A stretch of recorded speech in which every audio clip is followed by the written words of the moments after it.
এক হাতা ব্যাটার নিয়ে আমি এর মধ্যে দিয়ে দেব। এবার এই ঢাকনাটা দিয়ে ঢেকে দিচ্ছি।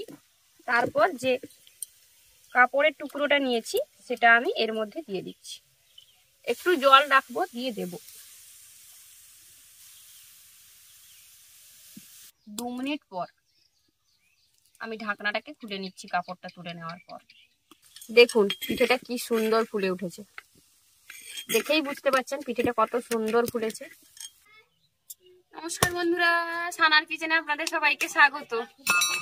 আজ একটা দারুণ স্বাদের রেসিপি বানাবো আর কষ্ট করে একটা কাজ নিয়েও চলে এসেছি। প্রথম কাজ হলো এই তাল শাঁসের যে আটিগুলো ছিল, তাল পিঠে খাওয়ার পরে এগুলো যে রেখে দেওয়া হয়েছিল, এগুলো এবার তার ভেতরের যে আটির ভেতরে যে শাঁসটা আছে সেইটা দিয়ে আজকে বানাবো সরা ঢাকা পিঠা। তার জন্য এগুলো কেটে পরিষ্কার করছি। এবার ভেতর থেকে শাঁসটা বের করব। আর এটা খুবই একটা জটিল কাজ, মানে এই পিঠে খাওয়ার মজা আলাদা, কিন্তু এই কাজটা করা সবচেয়ে কষ্টকর। কষ্টকর মানে যতটা গায়ে শক্তি আছে পুরোটা দিয়েই এগুলো কাটছি আমি তখন থেকে। চলুন এবার শাঁসগুলো বের করে নিই, তারপর পিঠের বাকি প্রসেস দেখাবো।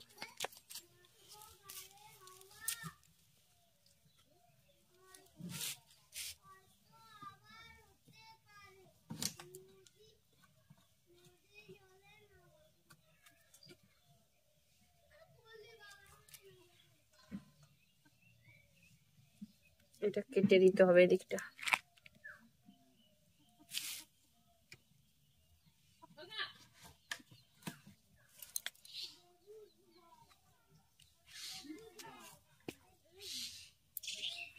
এই তাল আঁটি থেকে শাঁস বের করা, এই তালের আঁটির ভেতর থেকে, এটাই মনে হয় পৃথিবীর সবচেয়ে কষ্টকর কাজ মনে হয়।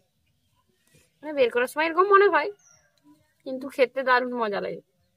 পিঠে না করেও শুধু শাঁসটাও খাওয়া যেতে পারে। কিন্তু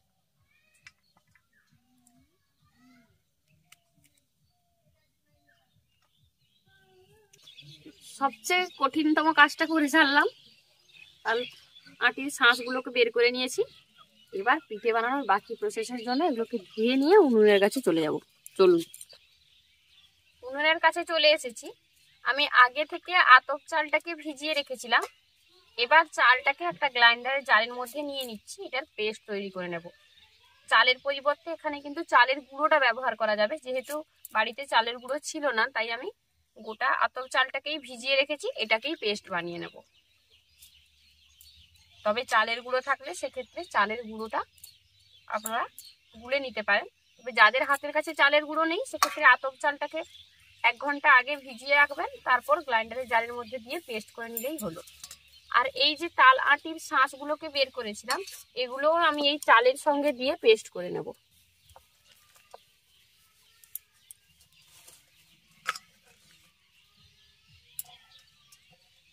চালটাকে দুবারে পেস্ট করতে হবে, একবারে হবে না, তাই দুবার আমি চালটাকে পেস্ট করে নেব। চালটাকে নিয়ে নিয়েছি, এবার এর মধ্যে জল দিয়ে এটাকে আমি পেস্ট করে আনছি। চালটাকে ভালো করে মিহি করে পেস্ট করে নিয়ে চলে এসেছি। আর তালের যে আটির শাঁসটা বের করেছিলাম সেটাও পেস্ট করে নিয়েছি একই সঙ্গে। এবার এর মধ্যে দিয়ে দিচ্ছি স্বাদ মতো লবণ, দিয়ে লবণটা দিয়ে ভালো করে এটাকে ফেটিয়ে নেব। আর ঘনত্বটা দেখুন এরকম ঘনত্বে রেখেছি। যে হাতাটা দিয়ে আমি ফেলছি তার গায়ে হালকা করে একটু লেগে যাচ্ছে। বেশি ঘন আবার বেশি পাতলাও কিন্তু করা যাবে না। এবার এই ব্যাটারটা দিয়ে পিঠে বানিয়ে দেখাবো আপনাদের। যদি মনে হয় যে আরো জল লাগবে সেক্ষেত্রে পরে জলটা আমি ব্যবহার করব। এইটা হলো মাটির সরা ঢাকা পিঠার ঢাল। এই মাটির পাত্রটাতে আমরা সরা ঢাকা পিঠে বানিয়ে থাকি। আর এটা হলো তার ঢাকনা। তবে অনেকেই লোহার কড়াই অথবা যে কোনো একটা তৈলযুক্ত কড়াইতে বানানো যায়, সেক্ষেত্রে আপনারা লোহার কড়াইও ব্যবহার করতে পারেন। একটা বাটির মধ্যে আমি অল্প তেল আর জল মিশিয়ে একটা মিশ্রণ তৈরি করে নিয়েছি। আর একটা পাত্রে নিয়েছি জল আর একটা পরিষ্কার কাপড়ের টুকরো। একটু লম্বাটে করে কাপড়ের টুকরোটাকে নিতে হবে। এবার পিঠে বানানো শুরু করব। প্রথমেই আমি যে তেল আর জল মিশিয়ে মিশ্রণটা তৈরি করে রেখেছিলাম তার মধ্যে একটা ছোট্ট কাপড়ের টুকরো দিয়ে ভালো করে যে ঢালটার ভেতরে তৈরি করব সেটার ভেতরে ভালো করে আগে একটু মাখিয়ে নিচ্ছি। এরকম করলে পিঠেটা কিন্তু থালের গায়ে লেগে থাকবে না, খুব সহজেই উঠে আসবে। এবার ভালো করে ব্যাটারটাকে একবার এইভাবে ফেটিয়ে নেব। তারপর 1 হাতা ব্যাটার নিয়ে আমি এর মধ্যে দিয়ে দেব। এবার এই ঢাকনাটা দিয়ে ঢেকে দিচ্ছি। তারপর যে কাপড়ের টুকরোটা নিয়েছি সেটা আমি এর মধ্যে দিয়ে দিচ্ছি। একটু জল রাখবো, দিয়ে দেব।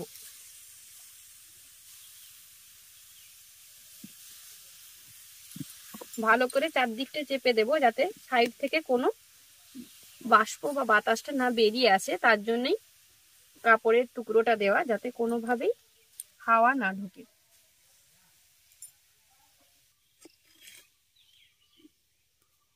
যখন কাপড়ের এই জলটা শুকিয়ে আসবে 2 মিনিট পর আমি ঢাকনাটাকে খুলে নিচ্ছি। কাপড়টা তুলে নেওয়ার পর দেখুন পিঠেটা কি সুন্দর ফুলে উঠেছে। দেখেই বুঝতে পারছেন পিঠেটা কত সুন্দর ফুলেছে। আর দেখুন কত সহজে পিঠেটা উঠে আসছে।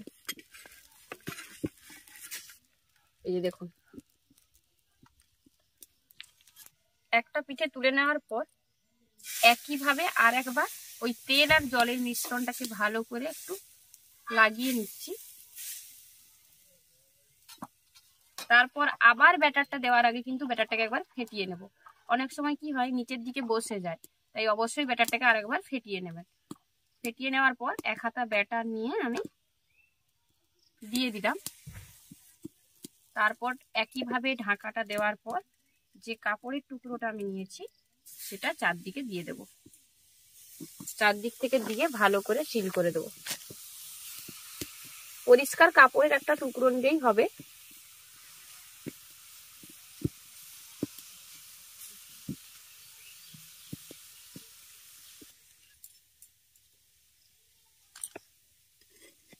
দু মিনিট পর আবার এটাকে এইভাবে কাপড়ের টুকরোটাকে তুলে নিচ্ছি।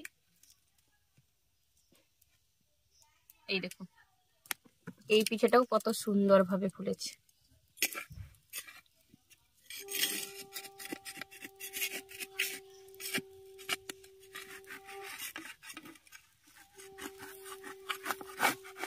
এই দেখুন সমস্ত পিঠেগুলো তৈরি করে নিয়েছি। দেখুন পিঠেগুলো কি সুন্দর ফুলেছে আর বেশ নরম তুলতুলেও হয়েছে। দেখেই বুঝতে পারছেন পিঠেটা কতটা নরম হয়েছে। আমাদের আজকে এই ফুলকো ফুলকো চিতই পিঠা বা তালের আটির শাঁস দিয়ে সরা ঢাকা পিঠা, এটা অনেকে সরা ঢাকা পিঠা বা চিতই পিঠাও বলেন। পিঠেটা কেমন লাগলো অবশ্যই কমেন্ট করে জানাবেন। ভালো লাগলে বরাবরের মতো ভিডিওটিতে একটি লাইক করে আপনার ফ্রেন্ডস এবং ফ্যামিলির সঙ্গে ভিডিওটা শেয়ার করার অনুরোধ রইল। আর যেসব বন্ধুরা এখনো চ্যানেলটি সাবস্ক্রাইব করেনি প্লিজ প্লিজ প্লিজ চ্যানেলটি সাবস্ক্রাইব করে নেবেন। সেই সাথে যারা ফেসবুক পেজে দেখছেন তারা অবশ্যই ফেসবুক পেজটি ফলো করে নেবেন। আর যারা এত সুন্দর সুন্দর কমেন্ট করেন তাদেরকে অসংখ্য ধন্যবাদ জানাচ্ছি, কারণ আপনাদের এত সুন্দর সুন্দর কমেন্টই আমাদেরকে উৎসাহিত করে নতুন ভিডিও তৈরি করার জন্য। চলুন এবার প্রথমে পিঠে টেস্ট করব, তারপর বাকি কথা।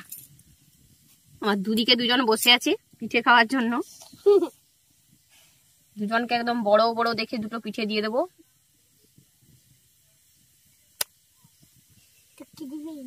এই যে না সে বলে দিচ্ছে সেদিকে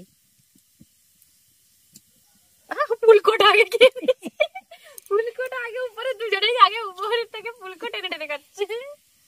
এটা কিরকম খাওয়া নাকে খাচ্ছ না মুখে? হাসিটা দেখেছো? এই এই এই এই এই